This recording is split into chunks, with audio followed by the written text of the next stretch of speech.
Então, shalom a todos, Boker Tov, muito bom dia, como vocês estão? Eu estou bem, espero que vocês estejam bem também. Então, peguem a sua Bíblia, hoje vamos dar uma olhadinha na Bíblia, vamos ler um versículo ou dois aqui, talvez um pouco mais. Aqui, o Taná, tá? A Bíblia hebraica. Nós utilizamos essa aqui da Sefer, que é completa, tem todos os livros, e eu gosto muito dela particularmente, então nós vamos utilizar essa, mas você pode utilizar a Bíblia que você tiver aí na sua casa, de preferência que seja hebraica, quer dizer, ela vai ter o lado em hebraico e vai ter a tradução, fiquem tranquilos. Então, pegando a sua Bíblia, vamos entrar agora no nosso assunto de não fazermos Lashon Hara e fazermos Shmirat HaLashon. O que acontece é que agora nós estamos ainda na sessão 2, né? Na sessão 2, só que nós estamos bem avançados. Hoje é o 53º dia, o dia 53, de não fazermos Lashon Hara, de trabalharmos a nossa boquita, né? De trabalharmos a nossa língua guardada na boca. Shmirat HaLashon. Nós estamos na segunda parte, onde diz respeito às aplicações práticas. Lembrando que a sessão 2 é sobre a fala crítica construtiva. Nós já falamos bastante sobre isso, mas teoricamente agora nós colocamos algumas coisas na prática. É assim que ele vai desenvolvendo, que ele vai separando, vai dividindo o estudo. Então, aplicações práticas. Nós vimos ajudando os outros a melhorar, transmitindo um julgamento. Hoje nós vamos falar do pecador ocasional. O pecador ocasional. Também quero lembrá-los que, sendo hoje o 53 corrido, nós já estamos bem avançados, porque já fazem então 53 dias que estamos treinando isso. E vamos treinar, não fazermos Lashon Hara a vida toda. E vamos sim conseguir. Nós vamos sim conseguir, nós precisamos pensar assim. Porque esse é um mal que precisa ser extirpado da humanidade. Vamos tentar devagarzinho fazer conosco mesmos. Então, diz respeito, quero lembrar vocês que o 53 aqui diz respeito a 23 de Reshvan e 23 de Iyar. Então, quem começa o ciclo lá em Nissan, já estamos no dia 23 de Reshvan. E quem começa no ciclo Tishrei, estamos no dia 23 de Iyar. Então, eu vou ler a máxima aqui e vou lembrá-los que todo o nosso estudo é sempre uma leitura da obra, ninguém inventa nada, né? É sem achismos. Nós tentamos colocar a interpretação dos sábios também com um pouco dos nossos adendos aqui para os dias de hoje. Nem sempre isso é possível. Então, todo o estudo sempre é com relação aos exemplos que estão na própria Bíblia, né? Nós estamos estudando o judaísmo, então todos os exemplos que estão na Bíblia. Esse assunto de Lashon Hara é muito moderno. É muito moderno. Eu não queria dizer que ele é meio que eterno, mas enquanto nós continuarmos a sendo maledicentes, a termos qualquer tipo esse defeitinho, né, que talvez não seja exatamente de caráter, mas ele é muito pernicioso para a comunidade, muito pernicioso para a humanidade, para o nosso convívio e para o nosso mérito diário, o nosso mérito da nossa vida, o nosso mérito para o mundo vindouro e tudo mais. Então, e não é fácil, realmente não é fácil trazermos para os dias de hoje algumas coisas. Então, nós temos sempre os exemplos bíblicos, isso em qualquer estudo aqui do canal, é a Bíblia que manda. Então, eu vou ler a máxima e vou dizer para vocês que nós vamos ler corridamente aqui Lashon Hara, e o exemplo de hoje será um exemplo bíblico de David. Por isso eu disse para vocês pegarem a The Bible, porque nós vamos ler o versículo qual a nota de rodapé aqui nos indica fazer. E que nós, quando lemos versículos da Bíblia, quando diz ali nota de rodapé, versículo, o capítulo tal, aí mostra um versículo apenas. Nós não podemos ler este versículo voando, este versículo solto. Nós precisamos ler o versículo que vem antes, o versículo que vem depois, às vezes até um pouco mais, é o que nós vamos fazer hoje. Então, a história em si, o exemplo hoje dado aqui, em si, o exemplo mesmo, ele diz respeito muito mais não a fazer o Lashon Hara, mas a como nós acolhemos, como nós enxergamos, como nós vivemos uma penalidade que venha de Deus. Como, por exemplo, assim, quando a gente faz alguma coisa errada e não se toca que fez alguma coisa que não era legal e de repente lá acontece uma coisa que te parece ser tão injusta, que te parece assim, meu Deus, o que está acontecendo? Por que isso aconteceu? Deus sabe, por certo, o que faz, não é? Então, como é que nós fazemos para acolher isso? Se aconteceu, é porque assim deveria ser. Alguma coisa eu não fiz de maneira, da melhor maneira para que isso não acontecesse. Então, como que nós somos resilientes? Como que nós aceitamos? Como que nós demonstramos a nossa fé, a nossa crença e realmente a nossa credibilidade mesmo com relação ao Senhor, com relação à divindade, com relação às coisas que nos acontecem? Isso significa nós aceitamos as doenças, nós aceitamos os problemas, nós aceitamos uma pseudo-injustiça, nós imaginamos que Deus sabe o que faz ou nós ficamos nos rebelando, reclamando, dizendo onde está Ele, por que está fazendo isso comigo, essas coisas. E o nosso exemplo hoje aqui sobre esse assunto é justamente o rei Davi. Então o que vai nos interessar nesse momento é como ele reagiu, não a história em si. Então fiquem tranquilos caso não conheçam, mas nós vamos ler uma parte. Importante é que conheçam, que vocês peguem sempre a Bíblia, leiam as histórias, né? Leiam toda a passagem, tentem interpretar, tentem entrar na história, voltar atrás, entender o contexto. Então vamos lá para a máxima do dia. Davi não sabia que tinha pecado. Todavia, ele aceitou a calúnia de Shimei como uma manifestação do julgamento divino contra ele. A máxima já nos explica aqui, ó, todavia, tá? Ele não sabia que tinha pecado.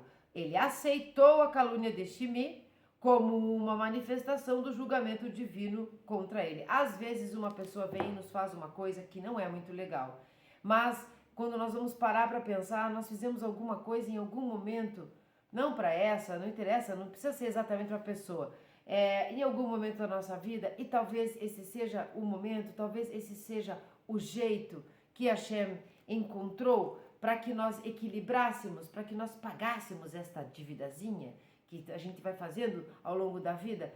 Enfim, ele arranjou tudo para que essa punição fosse por conta daquilo que nós fizemos, mesmo que nós não saibamos. Então nós precisamos aceitar. Me caluniaram, não foram legais comigo, me injustiçaram, fizeram relacionar contra mim, ou outras coisas qualquer. Imaginar que Deus sabe o que faz, confia nele, age corretamente e aceita, passa por isso e a vida continua, segue o barco. Vamos tomar um café aqui. Baruch atah Adonai Eloheinu melech haolam she'kol nihya bivaro.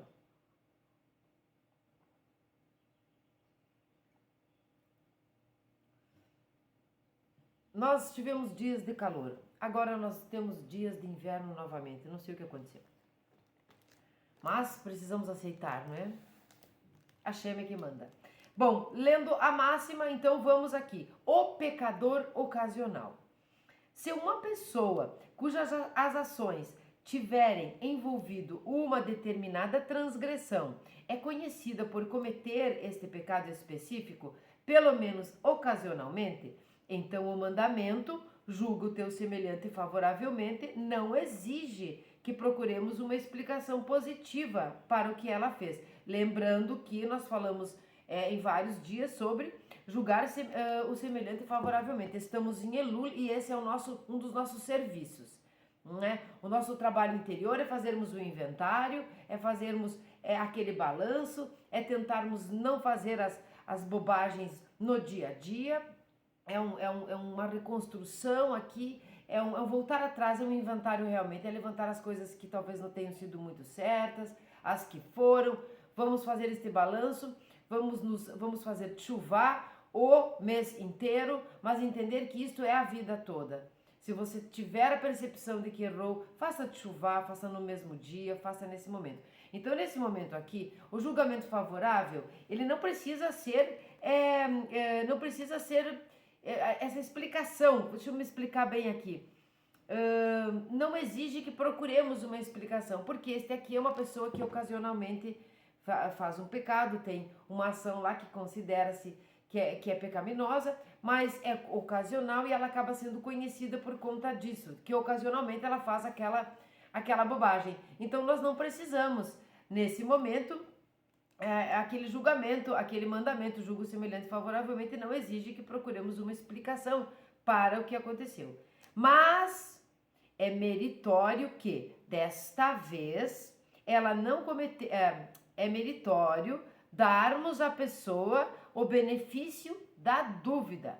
Então, é meritório darmos à pessoa o benefício da dúvida, assumindo que, desta vez, ela não cometeu pecado. A reprovação não seria necessária.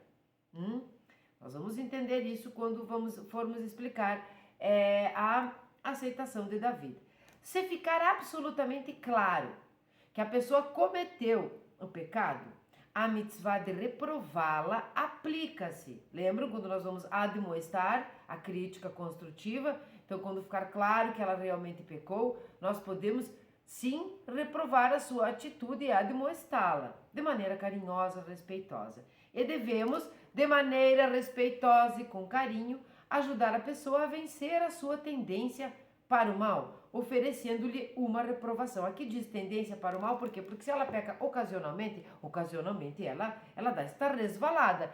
Então, nós vamos tentar trazê-la de volta, nós vamos tentar ajudar ela a vencer esta tendência ao mal. Ela não é má, mas ela tem essa tendência. Eu acho que ela é bem nós, mas algumas bem, pelo menos ela é bem eu. Algumas vezes seria mais efetivo que outra pessoa, como um amigo íntimo ou um Rav, reprovasse o indivíduo. Aqui é assim.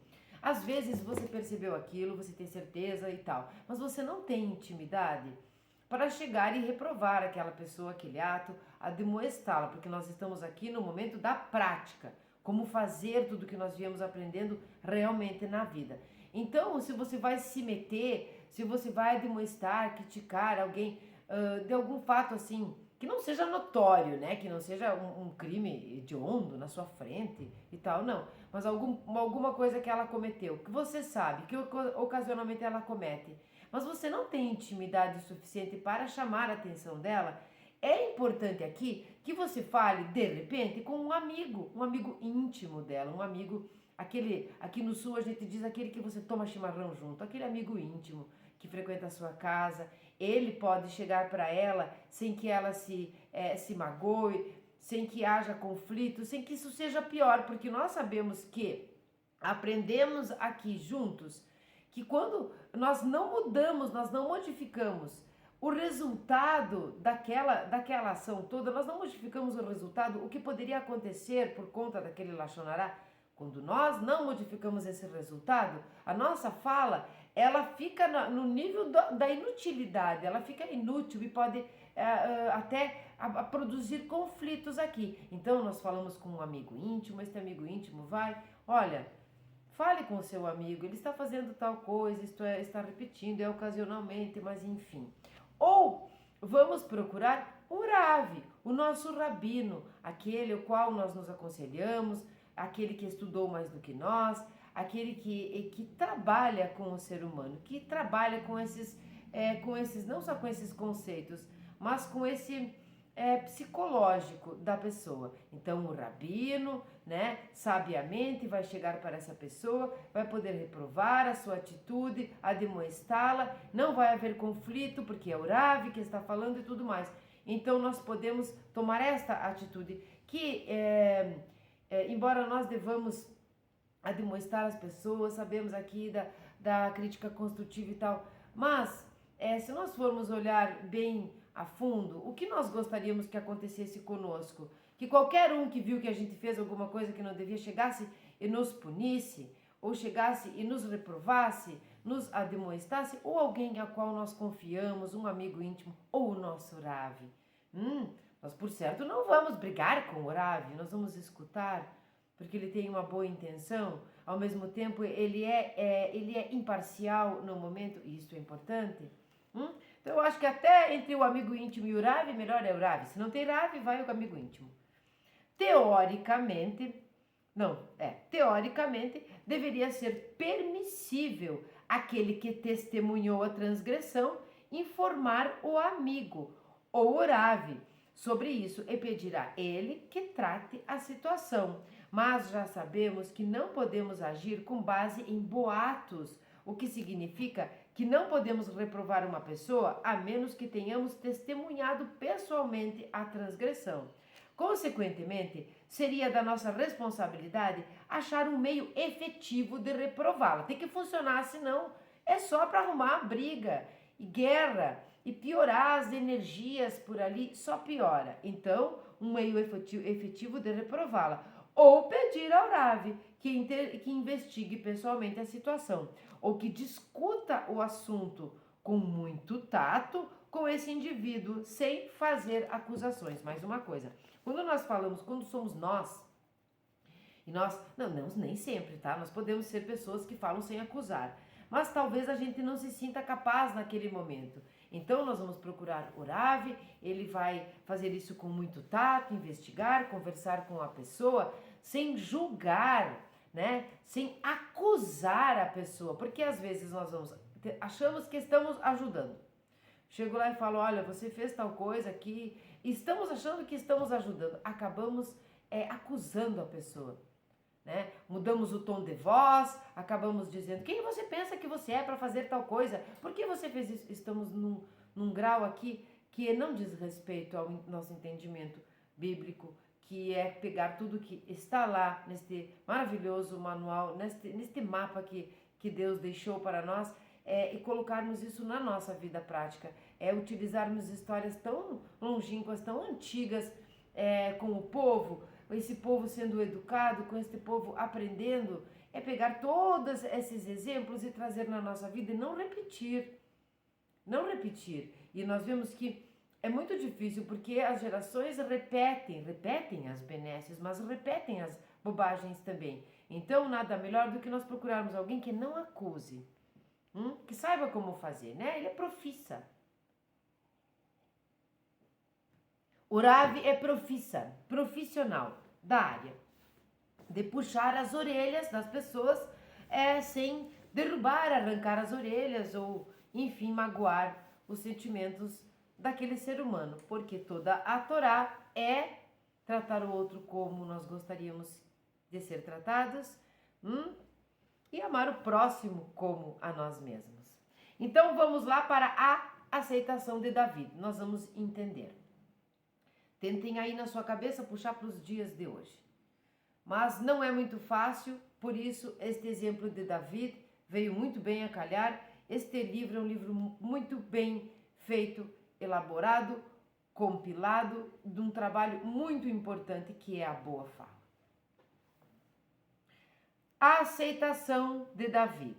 Os sábios ensinam que quem fala lachonará deve ser apedrejado. Entendem por que eu digo para vocês, tentem trazer para os dias de hoje, mas precisam entrar no contexto da época, compreender isto também, para que nós não tenhamos aqui interpretações errôneas dos fatos que aconteciam na prática, nos tempos, no mundo antigo, nos tempos antigos. Então, os sábios ensinam que quem fala lachonará deve ser apedrejado.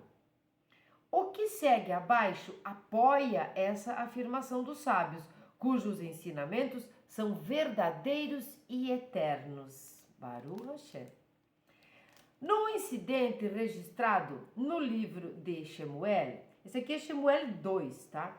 O rei Davi foi, de acordo com os sábios, culpado de aceitar lachonará. Culpado de aceitar lachonará. Aqui tem uma nota de rodapé. Eu vou continuar lendo o texto aqui e depois nós vamos ler este pedacinho novamente e vamos pegar a nossa Bíblia.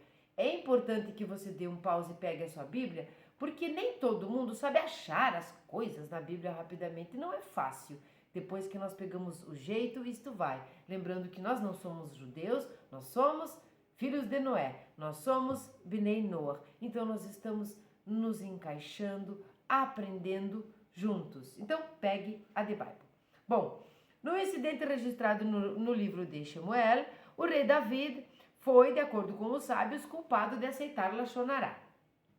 No incidente que se seguiu, David, ao fugir da rebelião do seu filho Absalom, foi amaldiçoado e apedrejado por Shimi ben Gera. A palavra "e olhai", com a qual começa esta segunda narrativa, isto está, porque são duas narrativas, né? Então é Shemuel 2, 16, 4 e 5, nós vamos ler tudo depois. Indica uma conexão entre os dois episódios.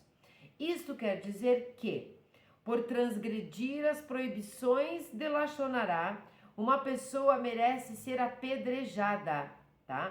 Por transgredir as proibições de Lashon Hará. Como foi, a pessoa será apedrejada. Como foi David por Shimi. Vamos lembrar que transgredir as proibições de Lashon Hará não é só fazer fofoca. É tudo que envolve a maledicência. Até mesmo aceitar um Lashon Hará do outro. Se tornar meio que cúmplice, acreditar, enfim. Não ir pesquisar, investigar, simplesmente pegar aquele boato para si e pronto.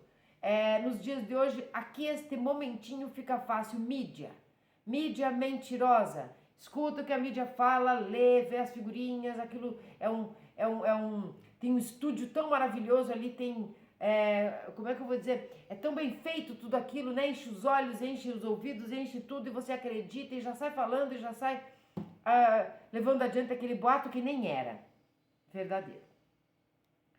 Após ter sido culpado por este pecado, então ele foi culpado por este pecado, foi apedrejado, vamos entender. Parenteticamente, esta é a palavra que está sendo usada aqui, isto é indicativo da elevada santidade e dignidade de David. Pois as escrituras deixam claro, e vai ter lá mais uma nota de rodapé, em Shemuel 19:30, nós vamos ver este também, que David ainda não sabia que tinha pecado ao aceitar um relato difamatório. Ele aceitou o relato difamatório, deu por verdadeiro. Mas quando um dos seus oficiais sugeriu que Shimi fosse punido pelo seu comportamento blasfemo, David respondeu: Hashem mandou-o, isto é, o inspirou a amaldiçoar. David, sem saber como e quando tinha pecado, reconheceu o fato de que Hashem não teria permitido a Shimi agir como o fez, se David não tivesse merecido tal desgraça. Portanto, ele não permitiria que seus homens atacassem Shimi. Muito fácil de trazermos nos dias de hoje para todo tipo de fato que nos acontece e que parece injusto. Aí as pessoas lá, seus amigos, querem chegar e dizer, vamos lá, vamos quebrar tudo, porque essa pessoa te fez isso. E você, aqui, o que nos interessa não é a história em si, não é exatamente o acatar um Lashon Hará feito por David, mas sim como ele agiu com relação à atitude de Shimi. Como ele reagiu, como ele agiu com relação aos desígnios de Deus. Como é que ele aceitou? Ele aceitou tamanha sua dignidade, sua fé, a sua crença, a sua confiança de que se foi assim, é porque tinha que ter sido assim. É como quando a gente pensa em negligência, imprudência e imperícia. Tu não foste imprudente, não foste imperito e não foste negligente naquele ato em si, mas algo aconteceu ali e depois você tem a consequência daquilo mais adiante, né? Você não viu que naquele momento que você achava que não tinha sido nem imperito, nem imprudente, nem negligente, houve uma negligência.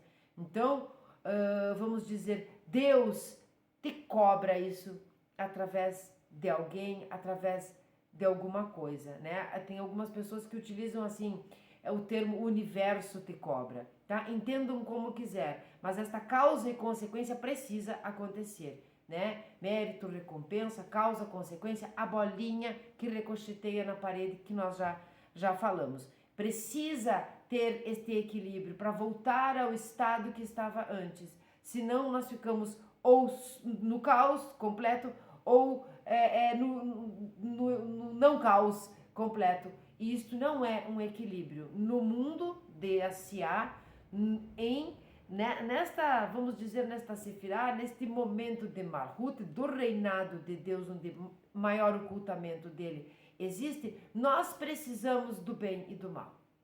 Muito louco dizer isso, gostaria nem de ter que dizer, mas nós precisamos do bem e do mal, porque senão nós não teríamos livre-arbítrio, nós não teríamos a escolha de escolher se queremos ou não usar o livre-arbítrio. Nós estaríamos num patamar angelical, onde não há livre-arbítrio, então não faz diferença ter bem ou ter mal, já que você não decide. Aqui nós decidimos, aqui nós consertamos, então o bem e o mal precisam existir. Então esta história toda aqui é com relação a como ele reagiu com relação ao que estava acontecendo, né? E com relação à sua conexão com Deus, como você reage, como eu reajo quando acontece uma blasfêmia ou contra nós, ou quando nós fizemos alguma coisa mesmo sem lembrarmos ou não sabermos, vem a consequência disso, nós blasfemamos contra Hashem, ou nós agradecemos, que bom, tudo isso foi esclarecido, passo por isso, parto para outra, e agora é só olhar para frente, aqui não devo mais nada, aconteceu, mas vou consertar, agora estamos em Elul, estou aqui fazendo chuvá, de repente no mesmo dia, no dia de hoje, né? Hoje dia 13 de Elul, estamos quase no meio do mês, já fiz todos esses dias de chuvá, já estou fazendo um inventário maravilhoso, de repente, pimba, faço um lashon hará, tomo uma atitude errada, peco de alguma maneira. Então, como é que nós vamos reagir para consertar e voltar ao status quo aqui? Como é que nós vamos aceitar os desígnios de Hashem sem culpá-lo pelas nossas falhas? Então, nós vamos agora pegar a Bíblia e vamos ler lá. Vamos pegar o comecinho novamente para nós entendermos. Onde é? Aqui. Num incidente registrado no livro de Shemuel, o rei David foi, de acordo com os sábios, culpado de aceitar lashon hará. E aqui está a nota de rodapé, que nos indica o capítulo 16, 4, tá? 16, versículo 4 de Shemuel. O que nós vamos fazer então? Vamos pegar a The Bible, vamos procurar, achamos, e eu vou começar a ler no começo do capítulo 16, não diretamente no versículo 4. Por quê? Porque nem todo mundo conhece a história ou lembra. Então nós vamos tentar sempre ver o que vem antes e ver o que vem depois para entender. Um dos maiores problemas das interpretações errôneas da Bíblia que aconteceram, seja em outras religiões ou por conta das traduções, foram as pessoas se utilizar, até você vê no Instagram isso, você vê tudo que é canto isso. Duas coisas, uma não sei o que lá está na Bíblia, nem estava, né? Já falamos sobre isso. Às vezes a frase nem está lá, mas a pessoa quer atribuir para ficar importante e para o outro lá acreditar. E outra coisa é versículo solto que faz com que nós não entendamos o contexto, e aí a mídia vem e pronto. Você está ali no Instagram, lê aquilo, pronto, é isso. E não é, porque precisamos entender o contexto, o motivo, o resultado e tudo mais. Então, capítulo 16 de Shemuel 2, tá? E David passou um pouco do cume do Monte das Oliveiras, e eis que Tzivá, o moço de Mefiboshet, veio encontrar-se com ele, com um par de jumentos selados, e sobre eles 200 pães, 100 cachos de passas, 100 pastas de figo e um odre de vinho. E o rei disse a Tzivá: o que pretendes com isso? E Tzivá disse: os jumentos são para a casa do rei, para se montarem neles, e o pão e as frutas para os moços comerem, e o vinho para os cansados beberem no deserto. E o rei disse: e onde está o filho de teu senhor? E Tzivá disse ao rei: ele ficou em Jerusalém, porque disse: Hoje a casa de Israel me restaurará o reino de meu pai. Agora nós entramos no 4. Nós estamos aqui falando de Absalom, estamos falando de Davi. Então, o versículo 4.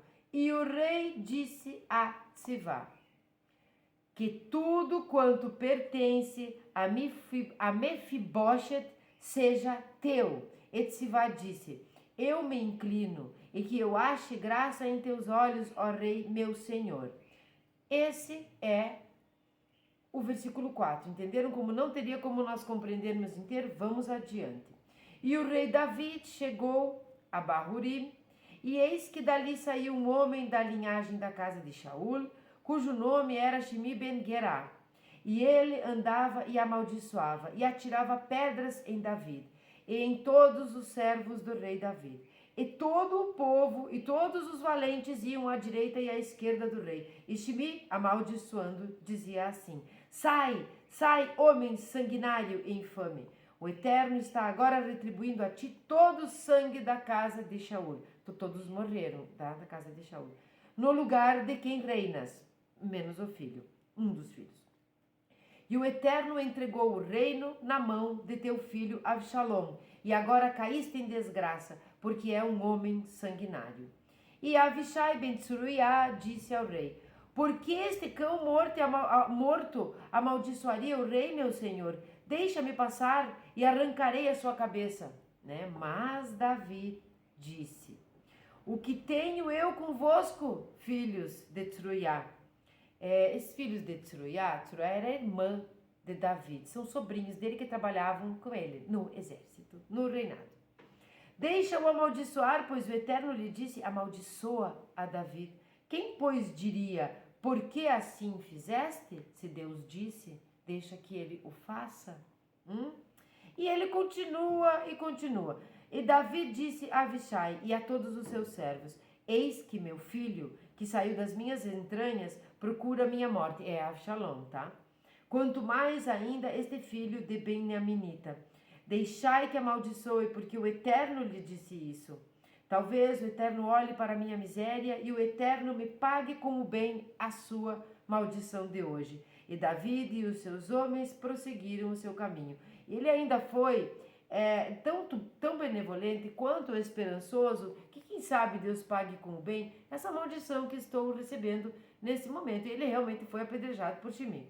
Absalom, quero lembrá-los que é aquele filho de Davi, que depois tenta matá-lo, faz muitas coisas, ele vai embora, depois ele volta, ele quer o reino, ele quer o reinado para ele, e ele era considerado, e ele é considerado, na verdade, na Bíblia, o homem mais lindo que já se viu, que era tão lindo da planta dos pés até o último fio de cabelo, e muito aprazível para as pessoas. Esse era Absalom, filho de Davi, com uma princesa. Bom, agora aqui, acredito que deu para vocês entenderem que é como ele reagiu. Tudo bem se ele está me apedrejando. Ele deve saber o que está fazendo, porque Deus pediu, Deus ordenou para que ele me apedrejasse. Para que ele me amaldiçoasse. Após isso, ele vai lá adiante e vai remeter aqui. Parenteticamente, isto é indicativo da elevada santidade e dignidade de Davi, pois as escrituras deixam claro que Davi ainda não sabia que tinha pecado ao aceitar um relato difamatório. Ele ainda não sabia que tinha feito algo errado, né? Ao receber aquilo, ele ainda não sabia, ele não tinha se tocado. E nós vamos ver isso em Samuel 2, 19, 30. Vamos lá então. 19, 30. Vamos para o 19. Chegamos no 19. Vamos lá no 30. E eu vou fazer como nós combinamos e que é o correto de nós entendermos as coisas. Vamos ler então desde o 26. Então é o capítulo 19.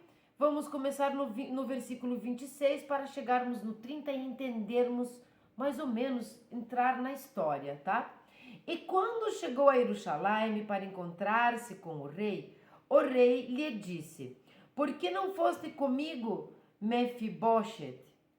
E ele disse: ó rei meu senhor, o meu servo me enganou, porque o teu servo dizia: selarei um jumento e nele montarei e irei com o rei, pois o teu servo é aleijado. Tá? Mefibosheth. E ele acusou falsamente o teu servo diante do rei, meu senhor. Porém, o rei, meu senhor, é como um anjo de Deus. Faz, pois, o que parecer bem aos teus olhos, porque toda a casa de meu pai não era senão de homens dignos de morte diante do rei. A casa do meu pai que ele fala é a casa de Shaul, diante do rei, meu senhor. Porém, puseste o teu servo entre os que comem a tua mesa. E que direito mais tenho eu de clamar ao rei? Agora nós vamos entrar no versículo 30. E o rei David disse: por que ainda falas de tuas coisas? Eu já disse, tu e Tzivá repartirão as terras. E Mefibosheth disse ao rei: pois que ele fique com tudo, agora que o rei, meu senhor, voltou em paz à sua casa. Então nós vemos aqui que o rei Davi, ele prometeu, a Jonathan, eles se prometeram que iam cuidar, né, que Davi, quando fosse rei, não ia matar todos da casa de Shaul. Isso aconteceu, não foi pelas mãos de Davi, né? Mas nós sabemos as benesses que Davi fez para aquele aleijado que sobrou. Ele prometeu isso a Jonathan. Então, nós vemos aqui que ele aceitou aquela maldição do apedrejamento, porque havia pecado, que ele entendeu e posteriormente coisas boas viriam lhe acontecer por conta do quê? Por conta de receber pelo bem aquela maldição que haviam feito contra ele mesmo, que ele não soubesse ainda que tinha pecado. A mensagem deste dia de hoje, do nosso querido Hafetz Haim, o rabino Israel Meir Kagan, do nosso livro maravilhoso Uma Lição a Cada Dia, do Hafetz Haim, sobre não fazermos lachonará, treinarmos a nossa boa fala, cumprirmos um dos objetivos que é estarmos aqui do nosso concerto, de trazermos shalom onde nós estamos, para os lugares onde nós vamos, as comunidades, a sociedade onde vivemos, dentro da nossa casa principalmente. Esses objetivos aos quais nós viemos nos elevarmos, santificarmos o que é mundano, elevarmos a nossa alma para o seu lugar de origem e tudo mais. A fala é extremamente importante. A fala talvez seja a coisa mais importante, porque dizem os sábios que a fala sem som começa no pensamento. Ela não tem som, mas ela já existe. Os pensamentos, eles voam longe. É uma dimensão a qual não conhecemos, a qual não vivenciamos no dia a dia. O pensamento é muito forte. O pensamento pode ser lachonará também. Então, sabemos que o pecado começa aqui, né? Pensamento, fala e ação. Então, a mensagem é: quando nos acontecer algo, seja a qual está claro que nós merecemos algo ruim, sabemos. E quando não está muito claro que nós merecemos aquela coisa, aquele fato ruim, nos dois momentos, como nós reagimos? Esta é a mensagem, como nós reagimos com essas coisas que nos acontecem, com relação à nossa fé, à nossa crença, à nossa magnânima confiança em Hashem. Então, se aconteceu, vamos passar por isso, vamos tentar entender o que foi que aconteceu, mas vamos aceitar, vamos consertar e continuar. E segue o baile, como eu disse, sem mimimi, sem tristezas, só vai. Não é fácil, nós somos reativos, mas nós precisamos modificar isso se nós quisermos chegar a um Shmirat Lashon perpétuo, quem sabe. Se vocês gostaram, se pensam que podemos trazer isso na prática, se isso nos serve de alguma coisa, por favor, deixe nos comentários o que você já vivenciou nesses dias, nesses 53 dias de treinamento, o que já te aconteceu, o que você conseguiu deixar de fazer e foi melhor assim, o que você conseguiu manifestar a sua reprovação porque era necessário, como você está fazendo com a sua vida, mudou alguma coisa para melhor, para pior, deixe nos comentários. E também, se você gostou, curta, comente, compartilhe, ative o sininho para não perder as notificações, se inscreva no canal, isso ajuda muito que o canal fique aparecendo no YouTube e nós possamos chegar a mais pessoas. Eu vou ler hoje o Salmo 13, por conta de ser justamente o dia 13 de Elul de 5.784. Logo, logo nós estaremos falando 5.785. Baruch Hashem, todos vivos e todos selados no livro da vida, para que no próximo ano nós continuemos vivos. Um que outro morre, mas a vida é assim. Vamos lá então, Salmo 13. Ao mestre do canto, um salmo de Davi. Até quando, ó Eterno, esquecer-me-ás para sempre? Até quando de mim ocultarás tua face? Até quando terei dias repletos de angústia em minha alma e aflição em meu coração? Até quando me sobrepujarão meus inimigos? Olha para mim, responde-me, ó Eterno, meu Deus. Restaura a luz de meus olhos, para que eu não durma o sono da morte, para que não diga meu inimigo, eu o venci, e se regozijem meus opressores por me verem caído. Sempre em tua benevolência confiei, meu coração exultará com tua salvação. Entoarei então cânticos ao Eterno, que me acumulou de benefícios. Shalom a todos, Shavua Tov. Até a próxima.